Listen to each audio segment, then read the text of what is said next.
ሰላም ጤና ይስጥልን ውድ ተመልካቾቻችን አድማጮቻችን ከሰንበት ረፋድ መረጃዎች ጋር እኔ የደረጀ ሀብተወልድ ነኝ። ወደ ዜናዎች ከማለፋችን በፊት በቅድሚያ እንደ መግቢያ እኚህ ሰውዬ እንዲህ በመንታ እንባቸውን እያወረዱ ያሉት አርሴናል በመሸነፉ ወይም ማንቸስተርና ሊቨርፑል አሁን ያሉበትን አቋም እያብራሩ አይደለም። እንዲህ በአደባባይ እየየ ሲሉ የሚታዩት ልጃቸው አምሽቶ ሲገባ ሰግጥ ፈምስ ስላላቸውም አይደለም። እንባቸውን መቆጣጠር እስኪያቅታቸው ድረስ ስቅስቅ ብለው እያለቀሱ ያሉት ባጫ ደበሌ የሽምቅ ውጊያ ጥበብ እያወቀ እንዴት እስከ ዛሬ ፋኖች ሲጫወቱብን አስችሎት ዝም አለ በማለት ተቆጭተውም አይደለም። ይልቁንም ብልጽግና ስላስመዘገበው እድገትና ልማት የሚገልጹበት ቃል አጥሯቸው ነው ካሜራ ፊት እንባ በንባ የሆኑት።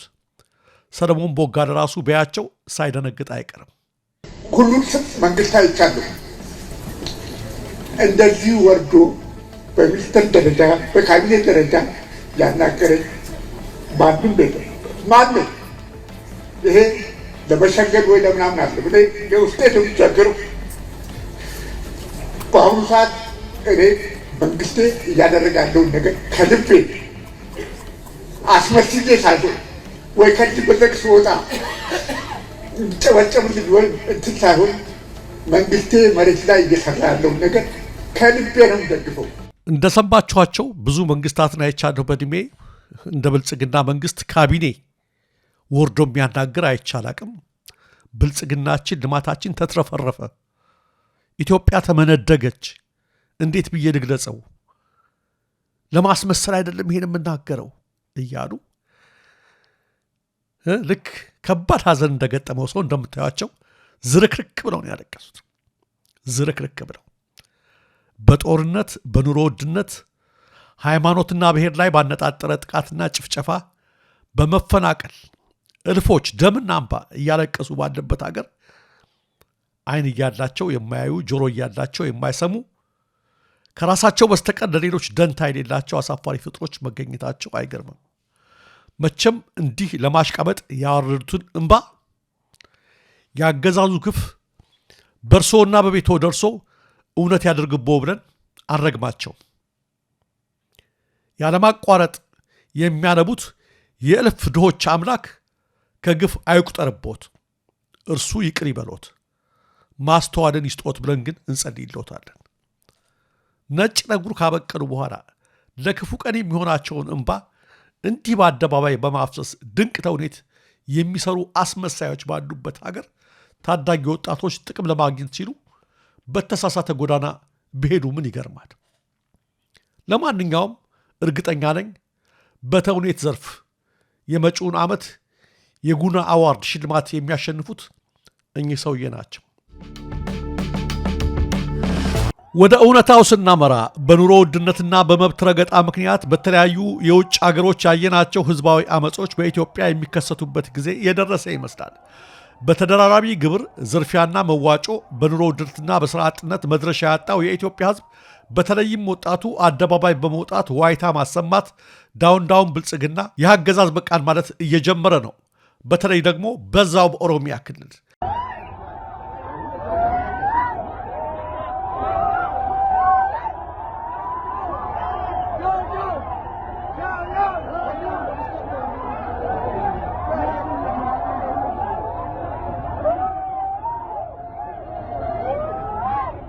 ይህ አይነቱ ህዝባዊ ቁጣ በአገር አቀፍ ደረጃ የሚቀጣጠልበት ጊዜ ሩቅ እንዳልሆነ ለመተንበይ የፖለቲካ ሳይንስ ምሁር መሆን አያስፈልግም። ከዚሁ ህዝባዊ ቁጣና አመጽ ጋር በተያያዘ በጅማ ዞን አሰንዳቦ ከተማ ከፍተኛ የቀረጥና የግብር ጭማሪ ተቃውሞ ሰልፍ በወጡ ነዋሪዎችና ወጣቶች ላይ ፖሊሶች ድብደባ መፈጸማቸው ተሰምተዋል።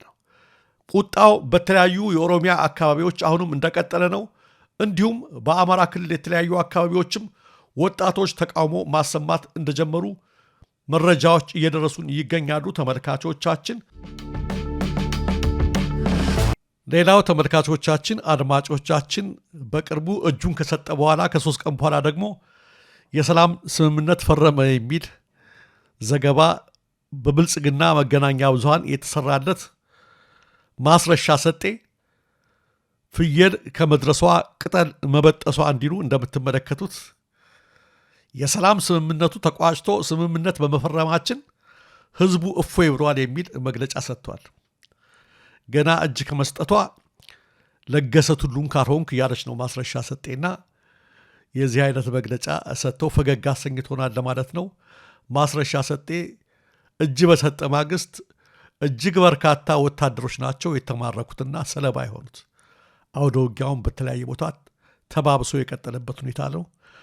ማስሬ ደግሞ ለገሰ ቱሉን መጫወት እየፈለገች ይመስላል ማለት ነው። ተመልካቾቻችን አሁን ወደ ሰዓቱ አበይት ዜናዎች ልለፍ።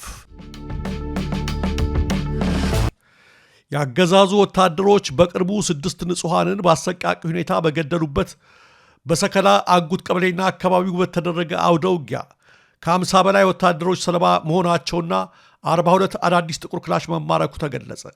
የመከላከያ ኃይሎች በዙ 23 እና በብረት ለበስ በመታገዝ የማጥቃት ሙከራ አድርገው የነበረ ቢሆንም ከፋኖች በኩል የተሰነዘረባቸውን ያጸፋ ጥቃት መቋቋም ተስኗቸው የሞቱትንና የቆሰሉትን ጓዶቻቸውን ሲያነሱ ወደ ኋላ ዞሮ ማምለጣቸው ነው የተነገረው። የቴዎድሮስ 44ኛ ክፍለ ጦርና 77ኛ ክፍለ ጦር በጋራ በመሆን በሰከላ ወረዳ አጎት ከተማ ላይ ሰፍሮ በሚገኘው የአገዛዙ ኃይል ላይ በፈጸሙት በዚህ ጥቃት ከፍ ያለ ድል ማስመዝገባቸውን የእዙ ህዝብ ግንኙነት ክፍል አረጋግጧል። በንጹሐን ወገኖች አሰቃቂ ግድያ ተቆጥተው የተነሱት ክፍለ ጦሮቹ ከ2 ቀን በፊት የሰከላ ወረዳ አስተዳደርን ከጥቅም ውጭ ማድረጋቸው ሲገለጽ፣ ትናንት ደግሞ ከእኩለ ቀን ጀምሮ እስከ ምሽት ድረስ በተደረገው ውጊያ ከሰከላ ከማንኩሳና ከአጎራባች አካባቢዎች ፔምፔ ዙ 23 እና ብረት ለበስ ታጥቆ የመጣውን ኃይል እንዳልነበረ አድርገው በታትነውታል የተባለው ቃል አቀባዩ ከስፍራው ሲናገር በመከላከያው ላይ ከደረሰው ሰብአዊ ኪሳራ ባሻገር 42 ጥቁሩን አዳዲስ ክላሽ ከበርካታ ተተኳሾች ጋር ገቢ አድርገናል። ከፍ ያለ ድል ባስመዘገብንበት በዚህ አውደ ውጊያ የማህበረሰባችን ተሳትፎ የሚደነቅ ነበር ብለዋል። ይህ በእንዲህ እንዳለ በሸዋ በኤፍራታና ግድም ወረዳ በተደረገ ውጊያ በርካታ ያገዛዙ ኮማንዶ አባላት ሲገደሉ በርካቶች መቁሰላቸው ታውቋል። በአማራ ፋኖ ብሔራዊ ኃይል ደቡብ አማራ ቀጠና አሳምነው ጽጌ አጸ ዘርዓ ያዕቆብ ኮር 7 ክፍለ ጦር ትናንት ዳር 27 ቀን 2018 ዓ.ም በኤፍራታና ግድም ወረዳ ባደረገው ተጋድሎ ታላቅ ድል ተቀዳጅቶ መዋሉን የኮሩን ህዝብ ግንኙነት ክፍል ዋቢ በማድረግ መረብ ዘግበዋል። በወረዳው ካራለ ጎማ ቀበሌና አካባቢው ላይ በተደረገው በዚህ ውጊያ በመከላከያ አየር ወለድ ኮማንዶ ስር ያሉት የ103ኛ አየር ክፍለ ጦር የኮማንዶ አባላት ከባድ ሰብአዊና ቁሳዊ ኪሳራ እንደደረሰባቸው ተገልጿል። ከወደ ፋኖ የተሰነዘረባቸውን ጥቃት መቋቋም ያቃታቸው ያገዛዙ ኮማንዶች የኋሊት ሲሸሹ ያገኟቸውን ሲቪሎች የእናንተ ወገኖች ናቸው ያጠቁም በሚል እንደረሸኗቸውና እንዳቆሰሏቸው ተሰምቷል። በኮማንዶቹ ጥቃት ከተፈጸሙባቸው ሲቪሎች መካከል ሰብል በመሰብሰብ ላይ የነበረ አቶ እምሻው ክፈለኝ የተባለ አርሶ አደር ህይወቱ ያለፈ ሲሆን ሌሎቹ ደግሞ መቁሰላቸው ነው የተነገረው።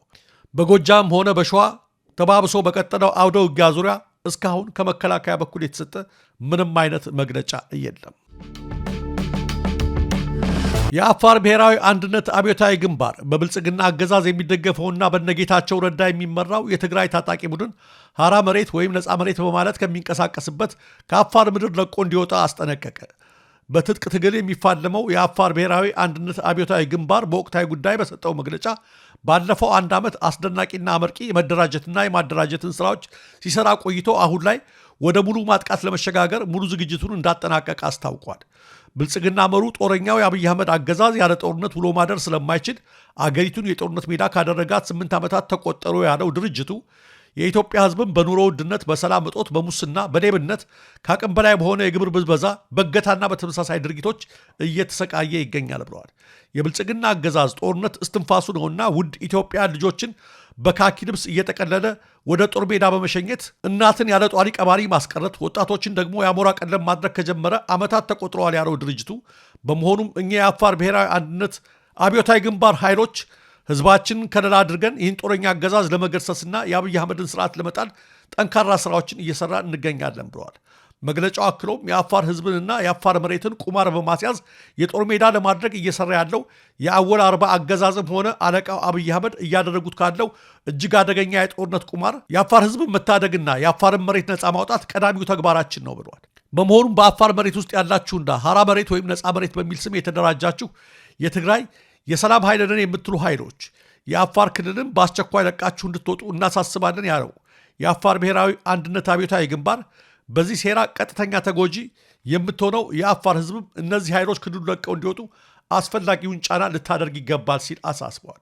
የግንባሩ መግለጫ በመጨረሻም ጦረኛውን የአብይ አህመድ አገዛዝ እየታገላችሁ ያላችሁ ኃይሎች አብይ መሩ የብልጽግና አገዛዝ አንድ ቀን በሰጠነው ቁጥር ኢትዮጵያን በኢኮኖሚ፣ በማህበራዊ፣ በዲፕሎማሲ ያንኮታኮተና እየደፈቃት የሚቀጥል ኃይል መሆኑ የአደባባይ ሀቅ ነው። ይህን ጉዳይ በአግባቡ በመረዳት የአብይ አህመድ አገዛዝን ለአንዴና ለመጨረሻ ጊዜ ለማስወገድ እንተባበር ሲል ጥሪ አቅርበዋል።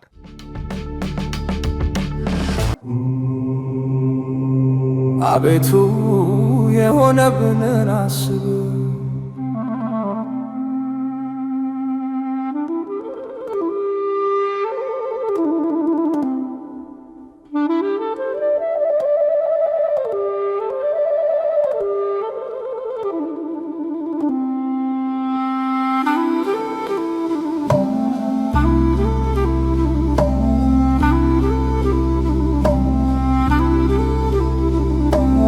ሀብታን ሰልጥነው ብን ከተሞቻችን አለ ከሱ የምሕረት በር ተዘግቶ ማሳዎች ፍሬ ነሱ። ሆነጃጅት ረገፎ ጎልማሶች ባፍላው ዛሉ እነ በርባንነታ ሆነው ኢየሱስ ተሰቀሉ። እናቶች ባዘን ብዛት አይኖቻቸው በእንባ ተፉ። አባቶቻችን በሐዘን በትካዜ አንገት ደፉ። ሕፃናት ተሰወሩ፣ ሽማግሌዎች ተደፈሩ። ደብሩ በደም ጨቀየ፣ አውደ ምሕረቱ በሬሳ መሠዊያችን ፈራረሰ፣ ዓመት በዓላችን ተረሳ። በደም ተነከረ የሰላም ቄጠማ፣ በዋይታ ተቃኘ የምስጋና ዜማ። አቤቱ የሆነብንን አስብ፣ የወደቁትን አንሳ፣ የተጣሉትን ሰብስብ።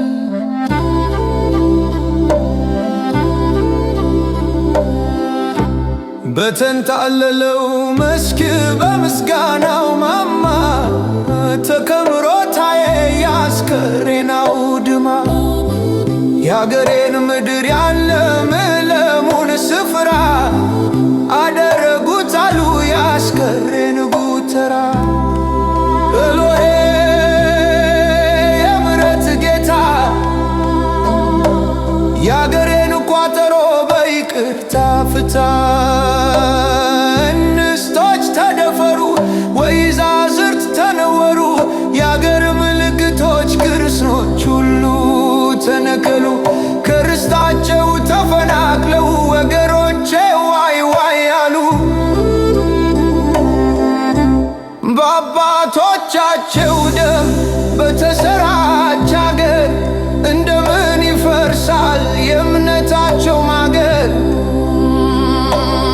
አቤቱ የሆነብንን አስብ፣ የወደቁትን አንሳ፣ የተጣሉትን ሰብስብ።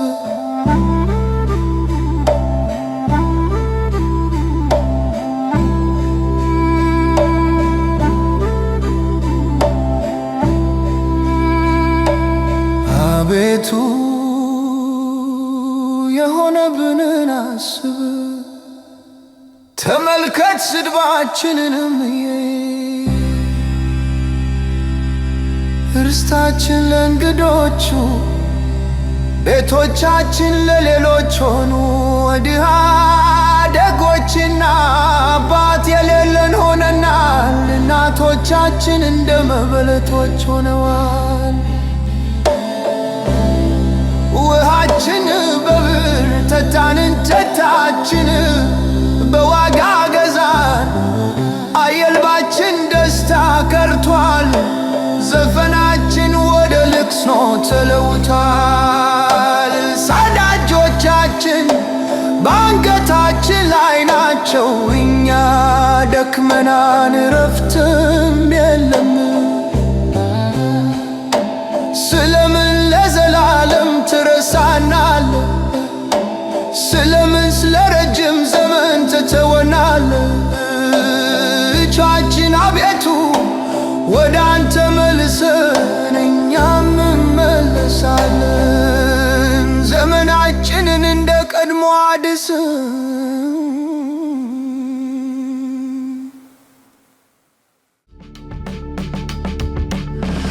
ተመልካቾቻችን፣ አድማጮቻችን ስትከታተሉት የነበረው የሰንበት ረፋድ መረጃዎች እነዚህ ነበሩ። ለትክክለኛ ለወቅታዊ ለፈጣን መረጃዎች እንዲሁም ለቁም ነገር አዘል ዝግጅቶች ደሬ ኒውስን ይከታተሉ። ኢትዮጵያ ሀገራችን፣ ምስራቅ አፍሪካችን በሰላም በአንድነት በሞገስ በነጻነት በፍቅርና በክብር ለዘላለም ይኑሩ።